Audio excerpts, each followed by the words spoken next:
লগের ক্ষেত্রে এ ধরনের সমস্যায় যে কেউ পড়তে পারেন। চলুন এর সহজ উপায় শিখি। এখানে এক্স ভিত্তিক log y equal to x লিখেছি এবং এখানে এক্সকে পা ধরেছি অর্থাৎ ভিত্তিকে পা ধরেছি এবং ওয়াইকে মাথা ধরেছি এবং ওপাশে দেখো এক্সকে মাটি ধরেছি। এর সহজ উপায় মাথা ইকাল টু পা টু দি পাওয়ার মাটি। তো এখানে দেখো দুইটা এক্স না লিখে একটা এ ধরে নিলাম। তো এখানে মাথাকে বলো তো, মাথা হচ্ছে ওয়াই, তো ওয়াইকে আমরা লিখব, তো ওয়াই ইকাল টু পা হচ্ছে আমার এক্স টু দি পাওয়ার মাটি হচ্ছে এ। তো চলো এবার আমরা অঙ্কে চলে যাই। এখানে দেখো এক্স ভিত্তিক লগ √2 = 1/6।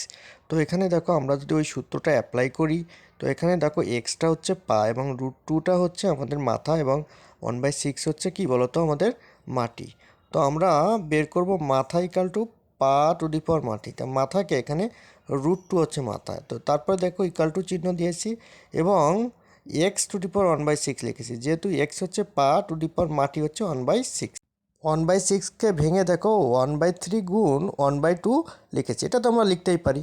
দেন দেখো √2 সমান আমরা সকলেই জানি 2 টু দি পাওয়ার 1/2, যেহেতু রুটের মান 1/2 বা হাফ। আর ওইখানে দেখো যেটা ছিল ওটাই লিখলাম।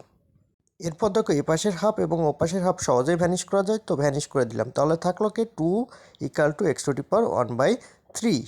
এখন দেখো বাম পাশে যদি 2 টু দি পাওয়ার 3 করি এবং ও পাশে তাহলে হবে এক্স টু দি পাওয়ার 1/3 গুণ 3 হবে।